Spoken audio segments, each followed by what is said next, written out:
Hello friends, welcome back to home queen life style of 365 days. ரொம்ப நாள் ஆச்சுங்க long video போட்டு. கொஞ்சம் செல்லு பிரச்சனை, அதனால தான் லாங் வீடியோ போடவே முடியல. இனிமேல் வீக்லி ஒன்ஸ் கண்டிப்பாக என்னுடைய லாங் வீடியோ வந்துடும். என்னை சப்போர்ட் பண்ணி சப்ஸ்கிரைப் பண்ணுற எல்லாத்துக்கும் ரொம்ப ரொம்ப தேங்க்ஸ். இந்த வீடியோவில் என்ன பார்க்க போகிறோன்னு பார்த்தீங்கன்னா, என்னுடைய ஃபுல் டே ரொட்டீன் தாங்க பார்க்க போகிறோம். ஸ்கிப் பண்ணாமல் பாருங்கள், கண்டிப்பாக உங்களுக்கு பிடிக்கும், யூஸ்ஃபுல்லாகவும் இருக்கும், நல்லா என்டர்டெயின்மெண்ட்டாகவும் இருக்கும். வாங்க வீடியோக்குள்ளே போகலாம்.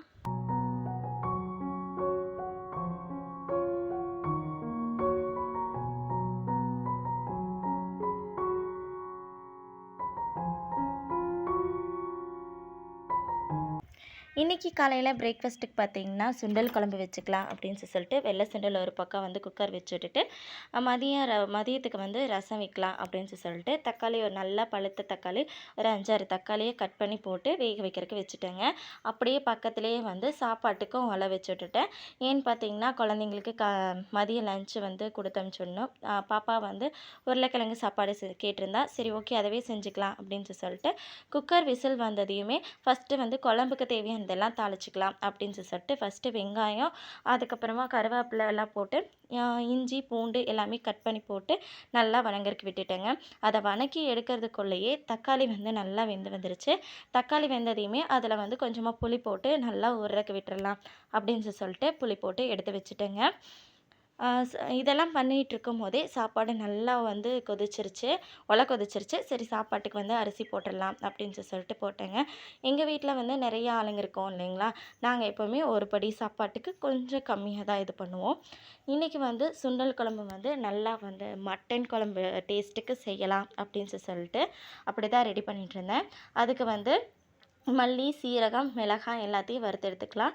இது கூடயே கொஞ்சம் அரிசியும் சேர்ந்து வறுத்து எடுத்துட்டோம் அப்படின்னா டேஸ்ட் வந்து சூப்பராக இருக்கும். வெங்காயம் வணக்கியிருந்தேன் பார்த்தீங்களா, வெங்காயம், இஞ்சி பூண்டு அதெல்லாமே வணக்கியிருக்கேன். அதோடனா இதையும் வந்து நல்லா பவுடராக அரைச்சி போட்டுக்கலாம்.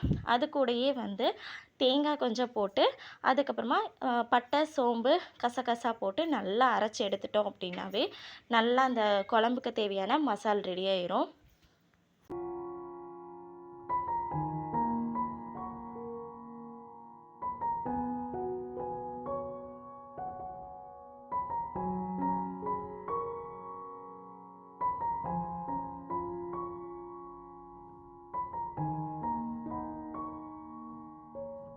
இதையும் அப்படியே சுண்டல் வேக வச்சுருக்கேன் அந்த தண்ணியோடனா சேர்த்து இந்த மசாலையும் அது கூடனா கலந்து அப்படியே எடுத்து உப்பு போட்டு மசாலுக்கு தேவையான அளவு உப்பு போட்டால் போதும். ஏன்னா சுண்டல் வேக வைக்கும் போதே நம்ம உப்பு போட்டிருப்போம். அதோடனா மஞ்சள் போட்டு நல்லா வந்து கலந்து விட்டு நல்லா ஒரு கொதி வர்றதுக்கு விட்டுறலாம். நல்லா அந்த மசால் வாசம் போகும்போது நம்ம தாளித்து கொட்டிட்டோம் அப்படின்னா மட்டன் குழம்பு கூட இது கூட தோற்று போயிடும். அவ்வளோ சூப்பராக இருக்கும் இந்த சுண்டல் குழம்பு. ட்ரை பண்ணி பாருங்கள். குழந்தைங்களுக்கு வந்து உருளைக்கிழங்கு சாப்பாடு செஞ்சிடலாம் அப்படின்னு சொல்லிட்டு பொடி பொடியாக உருளைக்கிழங்கு கட் பண்ணிக்கிட்டேன். உருளைக்கிழங்க மசிச்சும் செய்யலாம். இப்போ என் பொண்ணுக்கு வந்து இந்த மாதிரி குட்டி குட்டி உருளைக்கிழங்காக கட் பண்ணி போட்டு செய்கிறது ரொம்பவே பிடிக்கும். அதுக்கு வந்து வெங்காயம், தக்காளி எல்லாமே கட் பண்ணி அதை வந்து வணக்கி விட்டு கருவேப்பிலை போட்டு நல்லா வெங்காயம் வணக்கி விட்டுட்டு அதுக்கப்புறமா தக்காளி போட்டு நல்லா வணங்கினதுக்கப்புறமா அந்த உருளைக்கிழங்கை போட்டு நல்லா உப்பு, மஞ்சத்தூள், மிளகாப்பொடி போட்டு நல்லா வேக விட்டு அதை வந்து ஆறுனதுக்கப்புறமா சாப்பாடு போட்டு கிளறிட்டோம் அப்படின்னா ரொம்பவே சூப்பராக இருக்கும். என் பொண்ணுக்கு வந்து இந்த உருளைக்கிழங்கு சாப்பாடுனா ரொம்ப பிடிக்கும். அவளுக்கு எப்போவாவது சாப்பிட்ணும் போல் இருந்துச்சுன்னா, அம்மா நீ உருளைக்கிழங்கு சாப்பாடு செஞ்சு கொடு அப்படின்னு சொல்லிட்டு என்னை தான் கேட்பா. அக்கா செய்கிற உருளைக்கிழங்கு சாப்பாடு அவள் கேட்க மாட்டாள். ஏன்னா அக்கா வந்து ஒரு மாதிரி கிரேவி பதத்தில் செய்வாங்க. அந்த மாதிரி சாப்பிட்ணும் போது நீ செஞ்சு கொடுப்ப சங்கீமா அப்படின்னு சொல்லிட்டு எங்கள் அக்காட்ட கேட்பான்.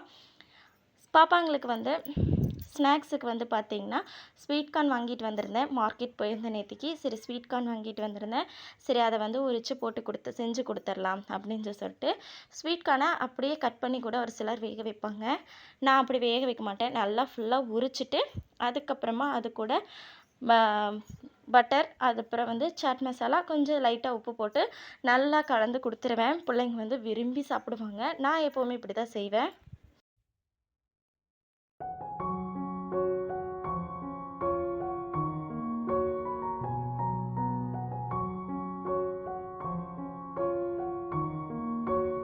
சாப்பாடு வெந்ததுமே வடித்து வச்சுருந்தேன் பார்த்தீங்களா, அது நல்லா தண்ணி கஞ்சி வடிஞ்சிருச்சு.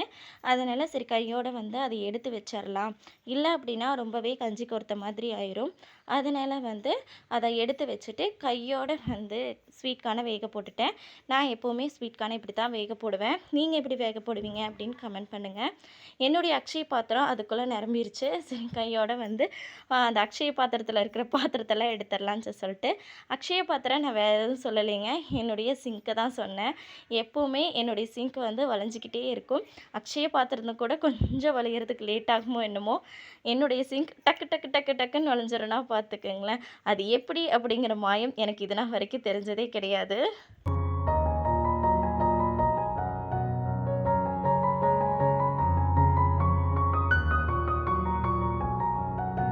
ஸ்வீட் கார்ன் எடுத்துகிட்டு கையோட இட்லி ஊற்றி வச்சுட்டேங்க. இட்லி நல்லா வேகட்டுன்னு சொல்லிட்டு அதுக்குள்ளேயே வந்து சாப்பாடு உருளைக்கிழங்கு ரெண்டுமே ஆறிடுச்சு. சாப்பாடை எப்போவுமே ஆற வச்சு சாப்பாடில் வந்து எந்த வெரைட்டி ரைஸ் செஞ்சோம் அப்படின்னாலும் ஆற வச்சு போட்டு கிளறணும் அப்படின்னா அது நல்லா உதிரி உதிரியாக நல்லாயிருக்கும். பார்க்குறதுக்கே சாப்பிட்றதுக்கும் ரொம்ப டேஸ்ட் அருமையாக இருக்கும். அதனால் வந்து சாப்பாடு ஆற வச்சுருந்தேன். கையோட வந்து போட்டு நல்லா கிளறி வச்சுட்டேங்க. அதை கிளறி வச்சுட்டு கொஞ்சம் நேரம் பாப்பாவுக்கு வந்து குளிக்க வச்சுட்டு வந்தேன். குளிக்க வச்சுட்டு வர்றதுக்குள்ளேயே வந்து இட்லி வெந்துருச்சு.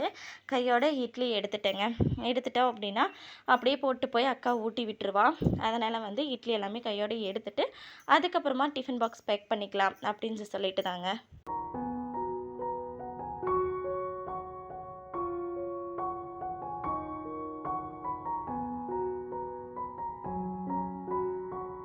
இட்லி போட்டு போய் குழந்தைங்களுக்கு கொடுத்துட்டு வந்துட்டேன். சாப்பிட்ருக்குறா பாப்பா. அதுக்குள்ளே நம்ம டிஃபன் பாக்ஸ் எல்லாம் பேக் பண்ணிடலான்னு சொல்லிட்டு பாப்பாங்க 2 பேர் மட்டும்தான் இன்றைக்கி ஸ்கூலுக்கு போகிறாங்க. தம்பிக்கு கொஞ்சம் உடம்பு சரியில்லை. அதனால தம்பி வீட்டில் தான் இருக்கான். அவன் இன்னுமே தூங்கிட்டு இருக்கான். பாப்பாங்க கிளம்புனதுக்கப்புறம் தான் அவன் வருவான்னு நான் நினைக்கிறேன். கையோட வந்து ஸ்வீட் கார்ன் எல்லாமே ஸ்நாக்ஸு லஞ்சு ரெண்டையுமே பேக் பண்ணி கையோட பேக்கில் எடுத்து வச்சாச்சுங்க. இன்றைக்கி என்னென்ன அட்டகாசம் பண்ணுவாங்கன்னு தெரில. அவங்க ஸ்கூலில் ஏதோ கொலு பொம்மை வச்சுருக்காங்களாம். அதனால் வந்து ஏதாவது ஸ்வீட் செஞ்சு கொடுமா நாளைக்கு அப்படின்னு சொல்லி கேட்டிருக்காங்க. இன்றைக்கி முடியாது, நாளைக்கு செஞ்சு கொடுக்குறேன்னு சொல்லியிருக்கேன். பார்க்கலாங்க. அது நாளைக்கு தான் தெரியும் செய்ய முடியுமா முடியாதாங்கிறது.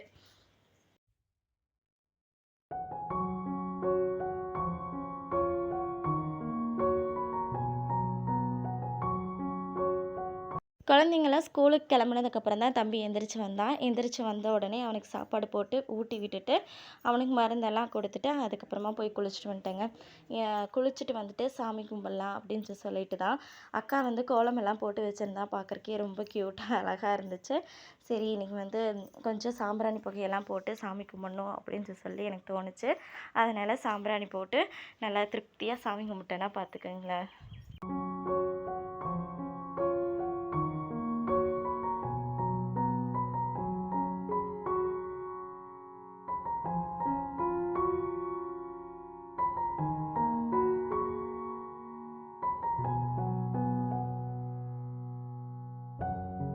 சாமி கும்பிட்டு வந்துட்டு மதியம் வந்து பொரியலும் ரசமும் மட்டும் வைக்கணும். சரின்னு கையோட காய கட் பண்ணுறக்கு ஆரம்பிச்சிட்டேன். குழந்தைங்கள்லாம் வீட்டில் இருந்ததுனால குழந்தைங்களோடனா இருந்துட்டு எதையுமே ப்ரீ பிளான் பண்ணி வைக்கவே இல்லை. அதனால தான் குழந்தைங்களுக்கு ஏற்ற மாதிரி காலையில் பிரேக்ஃபாஸ்ட்டுமே மட்டும் நான் செஞ்சு கொடுத்து அனுப்பிச்சுட்டேன். அவங்களுக்கு மட்டும் லஞ்ச் மட்டும் ரெடி பண்ணி கொடுத்து அனுப்பிச்சுட்டுட்டேன். அப்படி செஞ்சோம் அப்படின்னாவே நம்ம கொஞ்சம் ரிலாக்ஸாக இருப்போம்.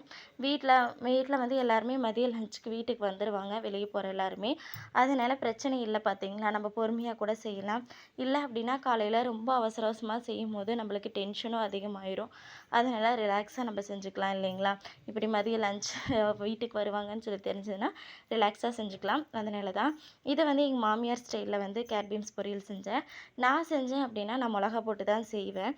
ஆனால் அவங்க தான் மிளகா பொடி போட்டு செய்யாது தான் நல்லாயிருக்கும்னாங்க. சரி அவங்களுக்கு பிடிச்ச மாதிரி செஞ்சுருவோமே அப்படின்னு சொல்லிட்டு அப்படி தான் ரெடி பண்ணியிருந்தேன்.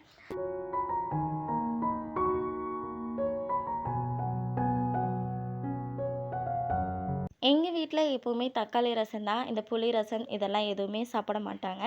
தக்காளி ரசத்துக்கு எப்போவுமே தக்காளி வேக போட்டு புளியை அது கூட இன்னும் கொஞ்சமாக ஊற போட்டுருவேன்.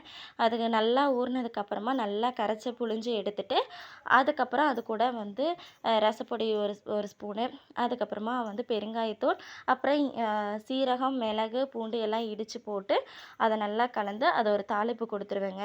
ரசம் வந்து சும்மா சூப்பராக இருக்கும். அதோடனே அப்படியே மல்லித்தழை தூவி விட்டோம்னா அட்டகாசமாக இருக்கும். ரசம்னா இதுதான் ரசம், தக்காளி ரசம் அப்படிங்கிற மாதிரி இருக்கும். அவ்வளோ சூப்பராக இருக்கும்.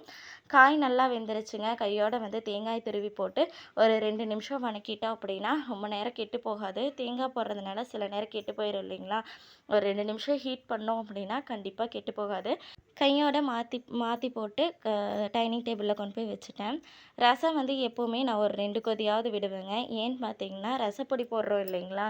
அதனால் ஒரு 2 கொதியாவது கண்டிப்பாக நான் விடுவேன். நீங்கள் என்ன பண்ணுவீங்க அப்படிங்கிறத கமெண்டில் சொல்லுங்கள்.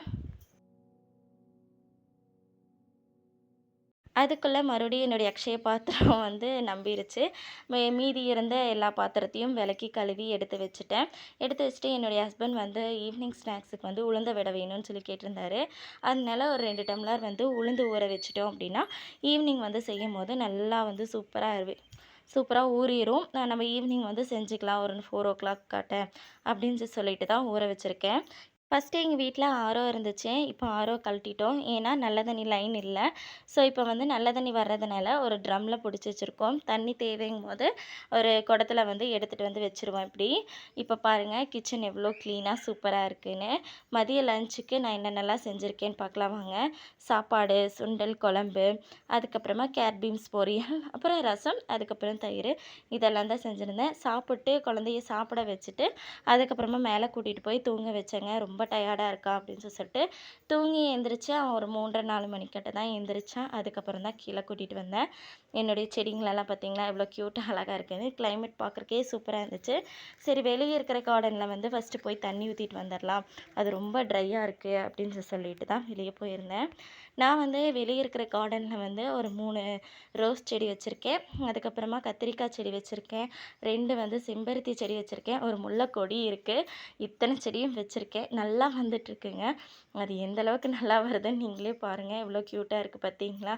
முல்லைக்கொடி எப்படியாவது மாடியில் ஏற்றி விட்டுடலாம் அப்படின்னு சொல்லிட்டு தான் ட்ரை பண்ணிகிட்ருக்கோம். அது ஏறுது. எந்த அளவுக்கு ஏறி மேலே வரும்னு தெரியல.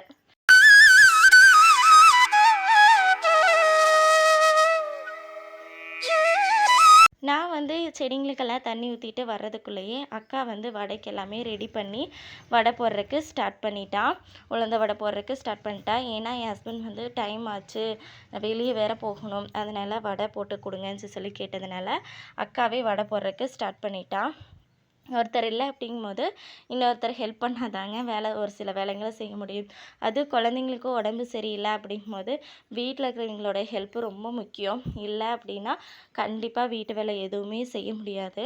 நான் வந்து அக்கா வந்து இதெல்லாமே ரெடி பண்ணிட்டா. சட்னியுமே அரைச்சி வச்சுட்டா. நான் தாளிப்பு மட்டும் கொடுத்தேன். தாளிப்பு கொடுத்து வடையும் சட்னியும் ஊற்றிட்டு போய் என் ஹஸ்பண்டுக்கு கொடுத்தேன். எப்போ உளுந்து வடை செஞ்சோம் அப்படின்னாலுமே இந்த மாதிரி சட்னி செஞ்சு கொடுப்போம். அப்படின்னா தான் அவங்க சாப்பிடுவாங்க. அவங்களுக்கு ரொம்ப பிடிக்கும். வடை சும்மா அட்டகாசமாக நல்லா சாஃப்டாக சூப்பராக இருந்துச்சுங்க. இந்த வீடியோ உங்களுக்கு பிடிச்சிருக்குன்னு நினைக்கிறேன். பிடிச்சிருக்குன்னா லைக் பண்ணுங்கள், கமெண்ட் பண்ணுங்கள், ஷேர் பண்ணுங்கள். தேங்க்ஸ் ஃபார் வாட்சிங்.